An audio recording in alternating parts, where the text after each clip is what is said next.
Hello, everyone, and welcome to another episode of The Sweet Spot. This is your host, Ryan Embry, here with a very exciting, informative episode, continuing our TMG Hospitality Trailblazers.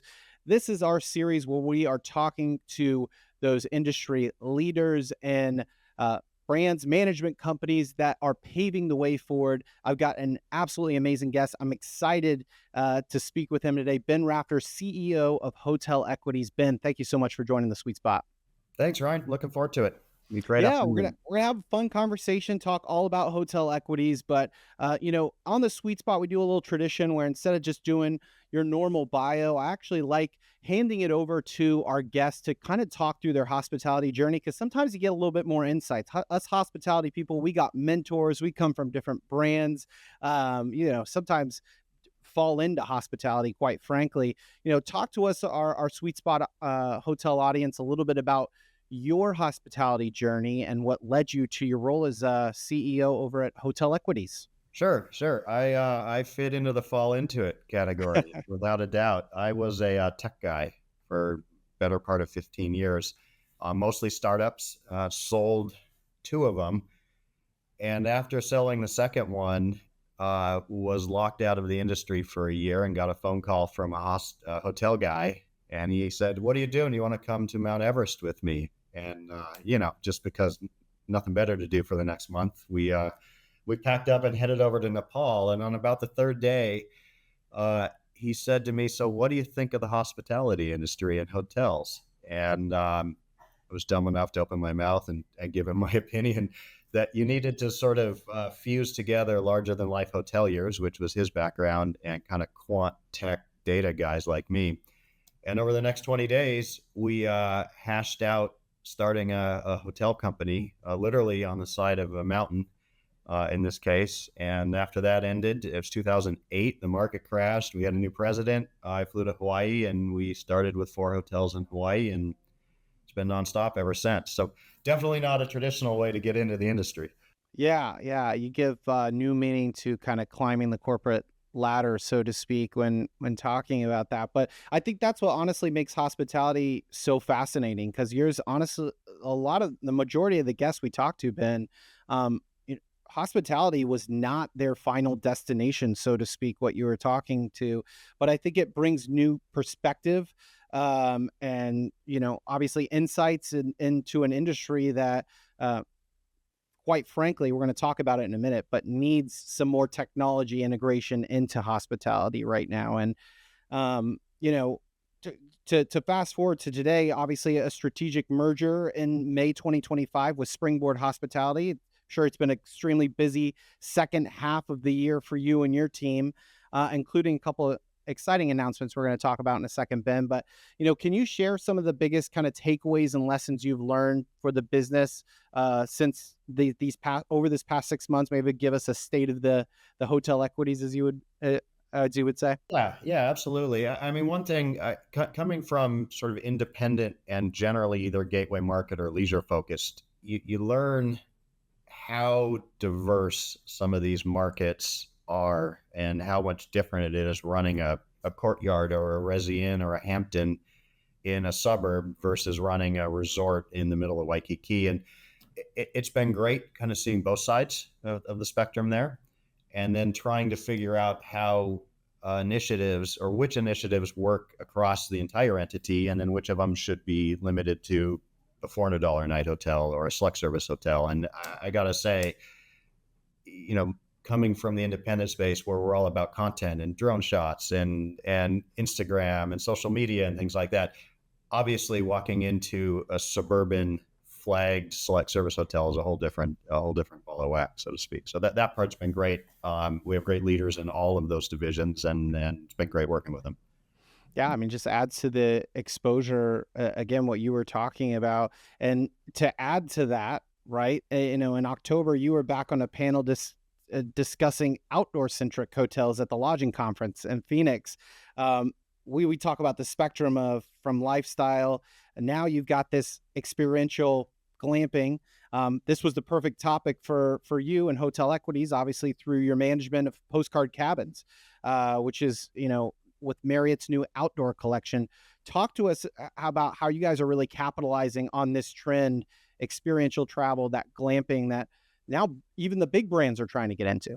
Yeah, everybody's trying to get into it. So we were on all of the postcard cabins, and that was kind of the feature point of Marriott's launch of the outdoor, their outdoor segment. Um, it's one, it's been great. It's a area that's growing two and a half, little more than 2.5 times faster than the regular hotel industry. Now, of course, you break that down by segments, it may be 2 times, it may be 3 times. And it's also so new for the brands that they're trying to sort of get their arms around it. And because you just have to think, when you're staying in an outdoor experience, you're not staying in a city. And when you search on Marriott or Hilton or Hyatt or whatever, the first thing you usually do is you type in New York City, you type in Seattle, you type in whatever. Well, if you're going to stay in the middle of the national forest where the nearest city is 2,000 people and you don't know what it's called, like, how do you even search for this kind of stuff? Um, and then you combine that with staffing, where the GM better have a pickup truck and be able to go to the nearest Piggly Wiggly or whatever to go find whatever is needed, because you may be an hour away from the nearest area to get, there's no Cisco truck driving by in the middle of the afternoon. And then high seasonality. And the big question, I think, for the industry is going to be, how do you fill some of these things on a Wednesday afternoon in off season? Obviously we're targeting groups and corporate, and to make them kind of intimate experiences where 8, 10, 15, 20 people can get together. But it's a totally different space. But the great thing is consumers are really interested in it, because they're interested in branching out from their traditional leisure stay. And now they can find this kind of stuff. Yeah, I mean, listen, as someone who climbed Everest, right? I mean, that is all about the experience. The destination and getting to that is part of the journey and part of the experience, which I think is why people love it. And they're going to do a lot of your marketing for you, to be honest with you, between the storytelling that they're doing on places like social media. Now all of a sudden they're telling your story, and people are just really seeing this in a time where we're going to talk about in a minute, technology is kind of taking over, but being like, hey, maybe this is a nice little escape for me, and something different that is going to be an experience. We talk about that all the time, but in a true experience. Yeah, and it doesn't have to be outdoor travel. The great thing about this industry in general, and the way it's evolving, and I'm looking forward to talking more about technology, is that people want something more and more customized and more localized. It could be a food vacation, it could be outdoor travel, it could be adventure travel, which to me is a different category. And the way that we're now interacting and searching for these experiences is getting much more advanced, and people can now find them. Versus before, it was, I know I want to stay outside, I'm going to research some national parks, and where do I go from there, right? And now it's a wide open space.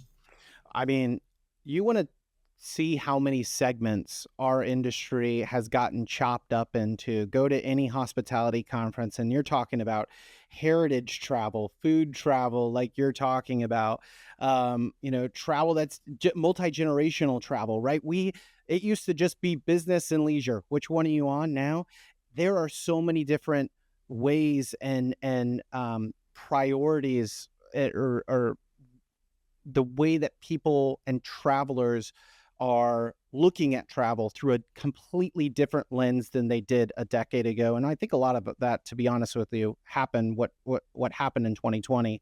And it's interesting to see brands, management companies adapt to those and try to be at the forefront of that, because it's these emerging markets and trends are popping up, and they're becoming widely popular. Yeah, it was accelerated for sure in 2020. There's a comparison I like to make. Back when I was a kid and was learning how to ski, we had the little skinny, narrow, super long skis. It was difficult. Snowboards came around, and everyone complained about snowboards because they carved up the moguls or whatever. I can't remember what it was, but ultimately, the snowboards made skiing better, and the ski technology advanced to what we have today. And I look at the emergence of Airbnb or things like that, they've really pushed the traditional sort of hotel lodging space to up its game. And I think we're sort of seeing that with all these different concepts coming out. And I think it's needed too. And we have one advantage over some of these transient vacation plays, and that is at the end of the day, we still have a human in most of the hotels, right? And I think we need to up the game in terms of the level of service that the people at the hotels provide and can provide to sort of make it so, hey, I'm staying outdoors, I'm staying in a gateway city, I'm on a food vacation, whatever, but that person actually at the hotel is going to provide value to my vacation. Yeah, and they're going to supplement it, sometimes even be a part of the experience there. I think that's the big knock on, what we see on Airbnb is, you have to be the housekeeper, you have to be the concierge, everything like that. And they're starting to adjust obviously with what they're doing on the tech side. So it should be interesting to see, but you're right, that competition I do think has accelerated that. And really, really interested. We're at a very cool inflection point right now. And speaking of, you talked about your strong tech background, Ben. When you come into hospitality, where do you think we are right now in this an overall technology cycle? And then maybe you can drill down a little bit more into, when you look at your portfolio at Hotel Equities, what's your approach to kind of this technology? Sure. You may have heard or seen the big sigh on where we're at. The hotel industry since I got here has been behind, and there are a lot of reasons for it. Um, but we're gradually catching up, and AI, although probably not overhyped but over talked about, AI will make a major difference in the hospitality industry because of the nature of what it is, much more so than other industries. We're just not quite there yet. So long-winded way of saying we're still behind. We have a lot of legacy backbone issues and technology in general. We have too many startups chasing too few solutions and then trying to prove that they can do other solutions. But the great tipping point coming up is how people are searching for their hotel stay, whether business or leisure, is changing dramatically. How the back end of the hotel is operating is changing dramatically.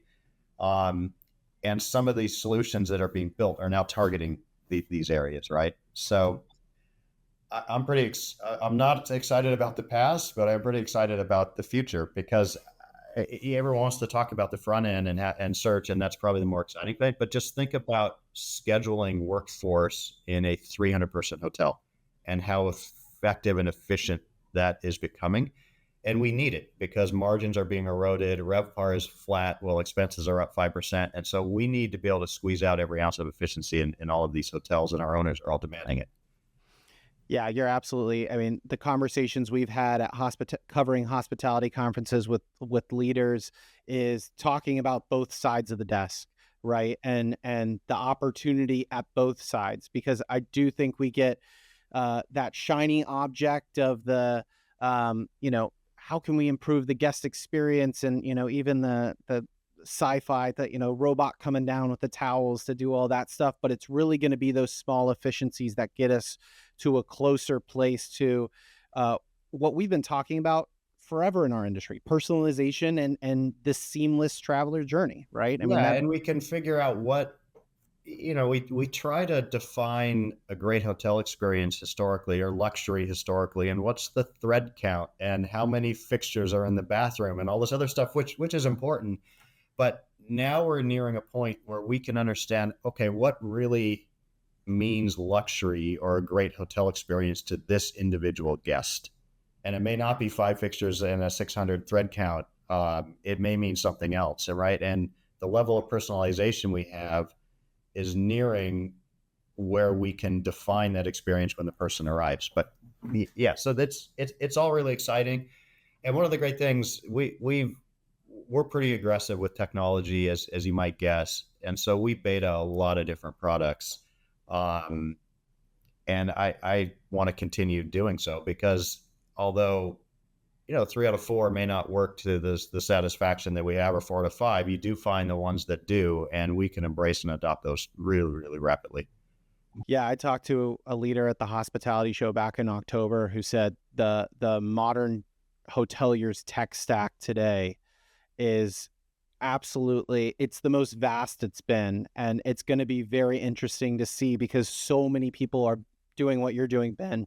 A lot of beta testing, a lot of trying out new technologies to try to calibrate it right to that point to where we can be closer to personalization. And to your point about luxury, right? I mean, we're even to a place now where if you've checked out White Lotus, the ultra luxury is actually removing technology altogether, right? So, but I think that's to your point of my luxury could look very different from your luxury, and I think that's what the true place of AI and technology is going to get us to, where we can personalize that perfect hotel experience no matter where we're at. Yeah, and there's a debate that you've had on this podcast and had with other people. I'm sure is does AI help or hurt the most for flags, for OTAs, for independents? Where is it going to make the biggest impact? And I won't say where I think it's going to hurt the most, but I do think it really, really helps sort of soft brands and independents, because soft brands and independents have the ability to tell a story and they can augment that story through technology. Content sort of finally is king.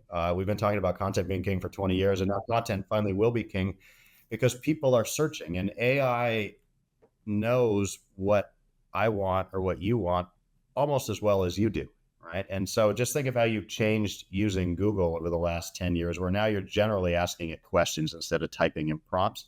Multiply that by 10, and suddenly we have AI that says, oh, I'm going to Honolulu. I usually stay at a Westin because that's what I know, or a Marriott or whatever.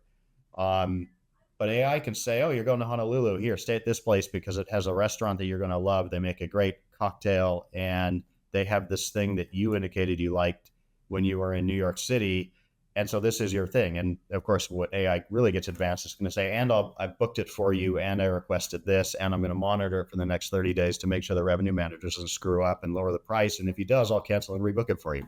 Yeah, yeah. I mean, all of a sudden you're telling your story to a little bit different audience with that, and trying to capture that agent's attention, so that they can kind of put you front and center in the eyes of the traveler and the guest. But I'm want to switch our conversation along the same lines, but more of a cautionary tale in hospitality and technology. What's obviously headlining the news recently, the Marriott Sonder story, and you commented on this on LinkedIn. I saw, Ben, you said, and I quote, Sonder's shutdown highlights just how complex our industry has become, where tech integration, long-term lease structures, and multi-state partnership must align to create a sustainable operating model. So in a time when technology right now, a lot of people would argue is I mean, every day is at its peak, right? We're peaking every single day in technology. Why is still having the right partnerships and alignment still so important? And we still see a Marriott Sonder story happen today. Well, so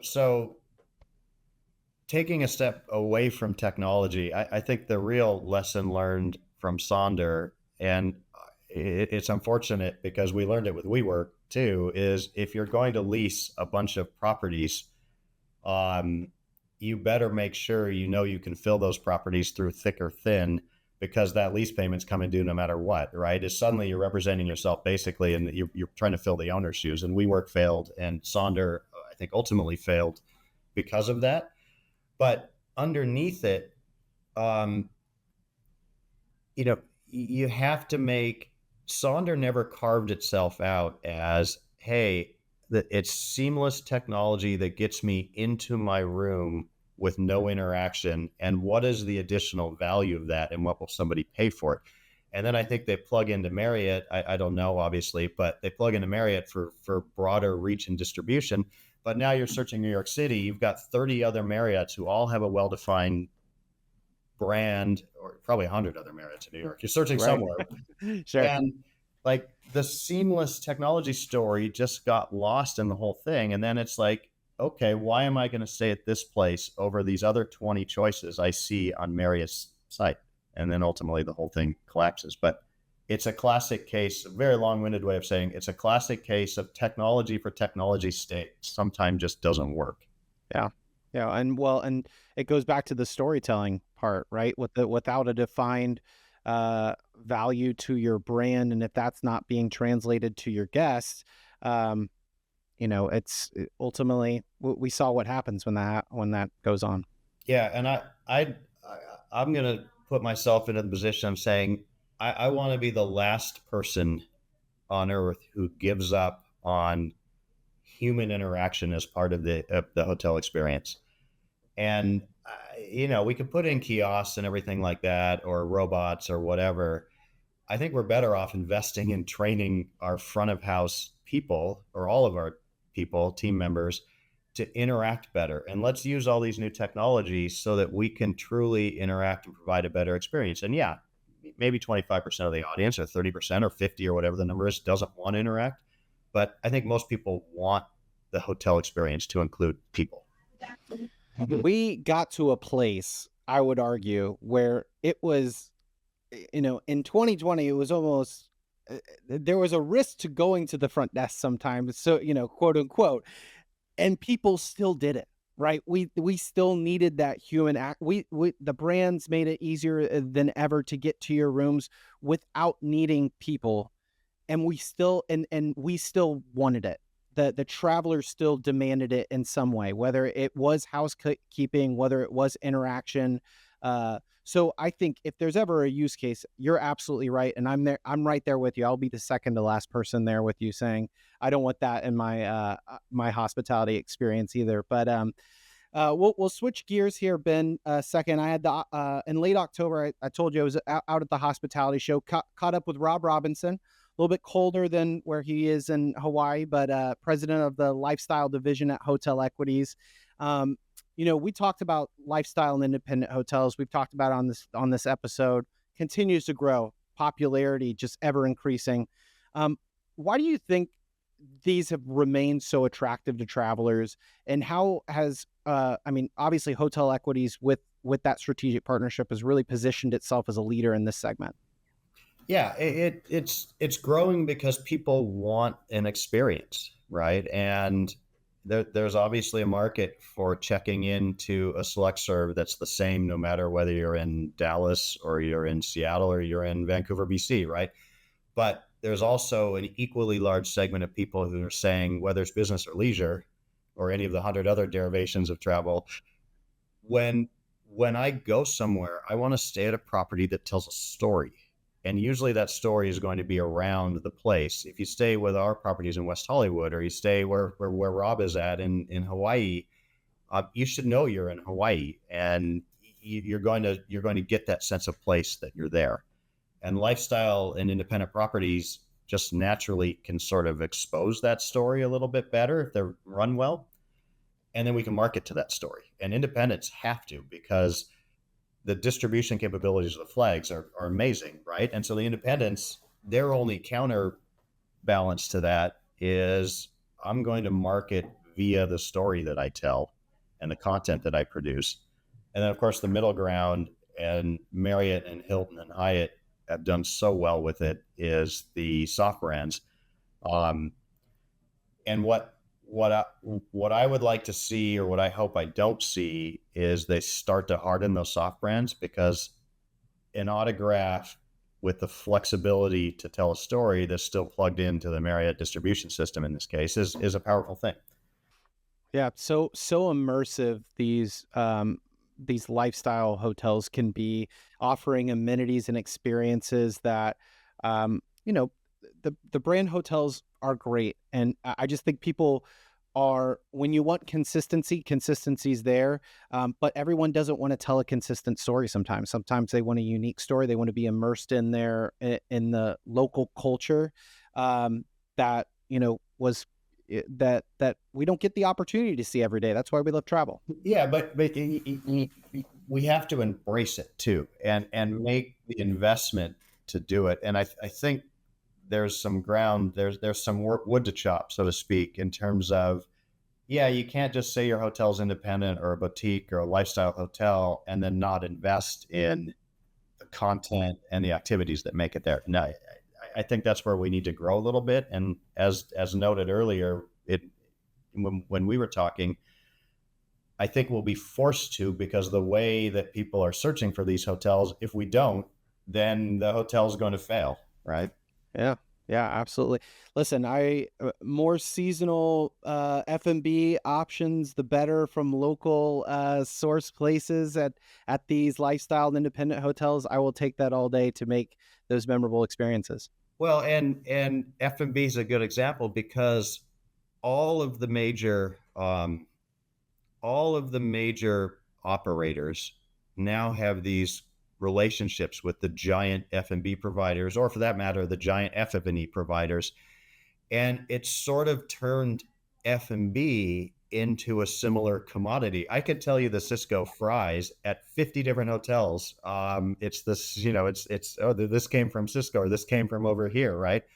Um, and so localized F&B, and in Hotel Equities case, the ability to have a national relationship, but the ability to also give the independent restaurants and outlets the flexibility to do what they want with local vendors is critical, because we're sort of homogenizing F&B in the same way that we've homogenized a lot of hotels. Yeah. I mean, that's a microcosm of what's going on in our industry as a whole right now. The return of the hotel restaurant, right? Which used to be, I think, a decade ago, well, decades ago, that used to be the place to be. And then all of a sudden it kind of got to that place, what you were just talking about, and now it's reemerging. And I think a lot of brands management companies, the smart ones, are seeing that and seeing an opportunity to not just welcome obviously outside travelers, but locals are embracing it too, about saying, hey, when you come into town, you might be staying with me, but I'm taking you to the local hotel restaurant for that experience. So Yeah, I mean, I guess it goes back 500 years to hotels are the gathering place. I was on a call yesterday. We have a cocktail bar named the Green Lady at one of the Hawaii hotels, and the person who runs F&B said, "Hey, do I have to buy this and this and this?" A memo must have come out, right? And I said, "Well, obviously, no. Like, who's your audience?" And he said, "Well, it's 50. This is Hawaii, which is full of 10 million tourists and 1 million residents, right?" And he said, "Well, it's about 60% locals and 40% tourists." And well, that's. Um, and obviously he's buying highly customized products for, in this case, for that audience. So, and hotels have to be, it's really easy to understand a restaurant that orders local and everything. The broader thing is the hotel needs to be the same way. yeah, yeah, absolutely. Like I said, a microcosm of what's going on, throughout the operations and brand, to be quite frank. Gonna switch topics again. We're covering everything today, Ben. Equities in February 2026. You guys are headed out for your annual leadership conference in Las Vegas. Travel Media Group, our parent company, have the privilege of attending. We've spoke the last couple of years and sponsoring the event. This will be your first time, I would imagine. And what are you most looking forward to? And can you share the impact of events like this have on a culture right now, where staffing, over the last couple of years has still been a struggle for our industry? Yeah. So events like this are critical, and easy to say that, but at the highest level, and what I'm looking forward to most, is you don't see everybody very often anymore. Remote work has its place. Bigger company, people are going to be. I used to try to get to every single property that we had at least once or twice a year, right? And as you keep growing, that becomes a little more difficult. It might be tough now. Yeah, exactly. And so this is my chance to see everybody. It's everybody's chance to see me and to see other leaders of the team. It's a chance for people from New York City and Atlanta to meet people from Honolulu, and most importantly, trade ideas and figure out what's working and what's not. And I think, a good management company or a good operator should be doing it not just once a year, but all the marketing people should be getting together. All the finance people should be getting together. And yes, there's a cost to that, but the amount of creativity that's unleashed from doing it is amazing. And we have, so that's what I'm looking forward to. It would be a fascinating study to see how the some of these major ideas and concepts, initiatives, and hospitality as a whole, the groundwork is laid at these in-person events. And I think it can be traced back to, just to speak to the importance of getting together in a time where we thought, "Oh, do we really need to get together anymore? Can we just say virtual?" Obviously that has a place for it, but I think the groundswell of support when you get a number of people together in one area having the same challenges. And I think that's a powerful sentiment when you hear someone in Honolulu and New York City having the same exact challenges and trying to get through that. That is ground zero for trying to create creativity and solutions, which hospitality people, I mean, you think, maybe I'm biased, but we got the problem solving, critical thinking skills because you need it. It's a skill that you need every single day. You're practicing every single day when a floor floods or some, yeah. So you need that. People still put hangers on the little fire things, and then the floor floods. You wouldn't It's imagine. amazing. Yeah. 40 years later, here we are. No, you're Still, exactly right. No good idea. I'm sure there have been a few over the course of history, but we like to say no good idea comes from one individual sitting in their home office, tapping away. All the best ideas come from people interacting. totally agree. Well, um, you know, obviously this is also award season and a lot of those great ideas translating to the operations. I want to congratulate your portfolio Hotel Equities on a few of those notable recognitions. Saw Marriott's International number one top performing management company in the US and Canada for Q3, and some individual awards, the 2025 International Association and Full Service Awards, F&B Excellence. We just talked about F&B. And then opening of the year, the Vanguard Autograph Collection, Ann Arbor Autograph Collection. What do these recognitions mean to you, Ben, and how does it reflect on kind of the reputation overall in the industry for Hotel Equities? Well, I mean, anytime you get an award, it should mean a lot to people, and it validates what we're doing, and it validates that we're doing it right. To win awards from all the way to partnering with Marriott, who's been a great partner throughout the years, to winning. We got a Michelin key at an independent hotel, right? And then the Vanguard launch. It's validation. And it's not validation of what I'm doing. It's validation that the team members who are actually executing on this stuff are doing a great job of it. So we're internally, what I'd like to expand is kind of rewarding people for that. We started giving away money for people who created ideas. We're starting to give away awards for people who, there's always the guest service component. We got a letter from Marriott just yesterday, 2 days ago. Some guy had taken the time to write to somebody pretty high up at Marriott and saying, "Look, I had the best customer service I've ever had from this individual." It was at the Vanguard, oddly enough. And like it's a necessity for me and team members to recognize that, because we talked a lot about it. Is the human aspect of this industry is the most important. And a little side story: when we were on the side of the mountain creating our hotel company 15, 20 years ago, the larger than life hotel guy, who was not me, he said, like, one thing you can never forget while you're looking at all these spreadsheets and data and all that other stuff is there's a real guest in the room. And in Hawaii, that real guest may have saved a year for their one leisure vacation that they've dreamed about possibly their whole life, right? And he said, never forget that there's a guest in the room. And then he convinced me to put my cell phone in all the rooms. And we did that for the first 11,000 hotel rooms that we had. And it was worth it, because every once in a while is a reminder that, hey, we are in the service business, and we are people first business. Yeah. Yeah. Listen, probably some pretty interesting conversations you had with guests having a direct line to you, but I think very sobering to hear. Again, I think that's great advice for anyone that is struggling right now, thinking about, are we doing enough on the technology side to keep that North Star there of there is a guest in the room. This is this is what people are looking for. We're hosting people in our home. So yeah, great advice there. I'm gonna quiz you on one more piece of advice, Ben, because I think, I started this podcast. We're almost 200 episodes deep.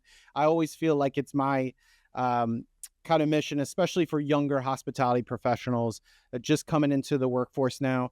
I mean, listen, when I came in to hospitality, I didn't have the looming clouds of, AI might be taking these jobs. So what advice would you give? Maybe a message of hope, or even advice, tips that you would give to a young hospitality professional entering their career right now in 2025, 2026? Oh, for sure. Don't be afraid to reach out to people like you, people like me, CEOs. I don't know.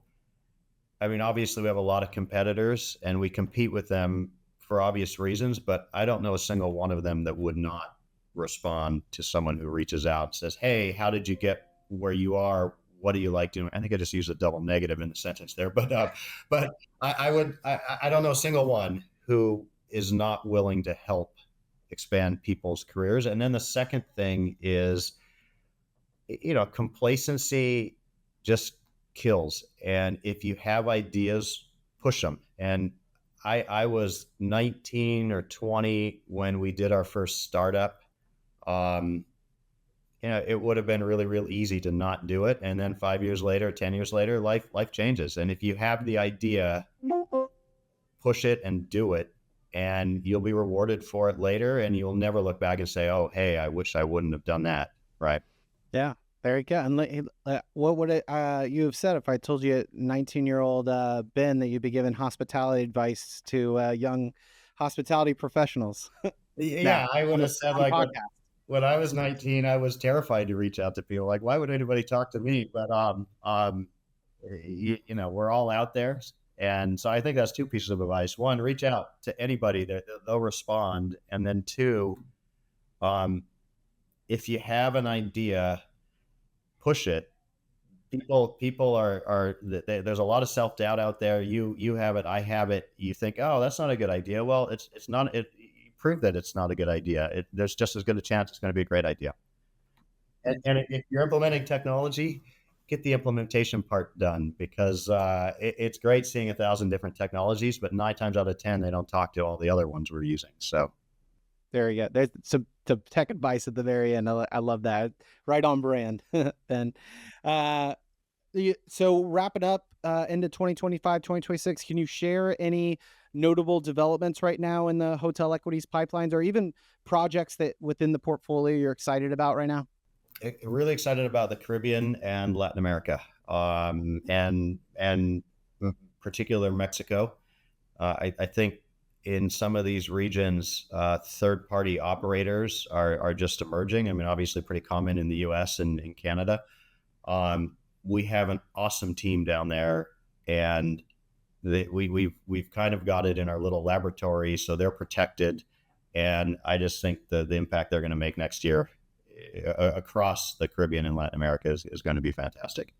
Yeah, tons of market opportunity there. Keep hearing a lot of hard-earned dollars spend down in that region for sure. Yeah, and fun stuff. Great Yeah, hotels, and of course. Yeah, obviously we know Hawaii pretty well. We know Florida really well. We know the traditional U.S. vacation destinations.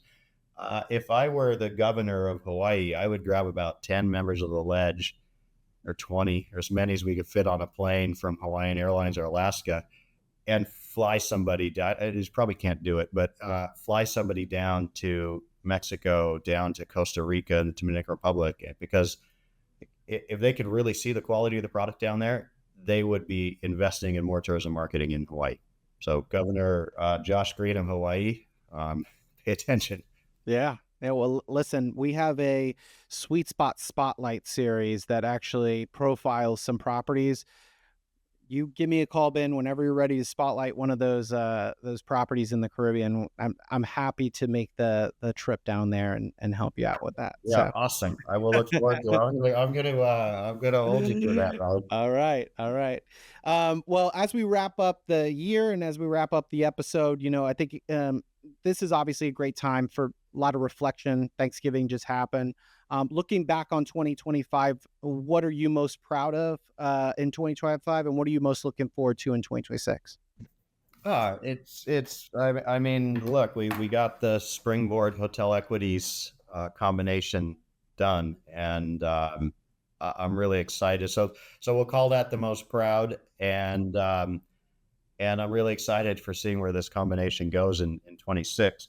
But as the tech guy who seems to be more people focused than most, I mean, you look at this industry, and we've got several thousand team members, and I'm proud that they can deliver every single day. And I think everybody should say that is like, if you don't have your team members and if you don't have your GMs on the front lines fighting, then there's nothing. And so I'm most proud of what they're delivering. There we go. Awesome. Well, Ben, we're excited to watch, continue to see Hotel Equities grow. Wish you nothing but success. Covered it all today. Got the large spectrum from your journey to tech and even Marriott Sonder, and covered some awards and developments. Any other final thoughts you got before we sign off? Yeah, we're all over the place. That's fun. I know. That's what makes it great. No, looking forward to seeing you in February, and I think you covered the most important thing. If you are young and new to this space, and Ryan, you teach and speak at, I think, UCF, but probably everywhere. Like, do not hesitate to reach out. Just track somebody down, and they will remember you 5 years later or 10 years later. And when I'm long gone, their careers will be going crazy, and that's good. We need more innovation. We need more young people. 100% agree. Hopefully, there's another podcast sitting on here, and maybe they'll be mentioning our names as someone they reached out to back in the day. That we can only hope, right? Yeah, maybe we'll all go to Nepal or China, climb an 8,000-meter mountain, and on the side of the mountain we can all share stories and create the next hotel company. That's all you need to do. That's it. So, all right. Well, thank you so much, Ben, for taking the time. It's been a pleasure speaking to you, and like I mentioned, wish you nothing but success. And yes, we will see you in February at the Hotel Equities Leadership Conference. Great. Thanks, Ryan. Looking forward to it. Thanks, Ben. And thank you for listening to Sweet Spot.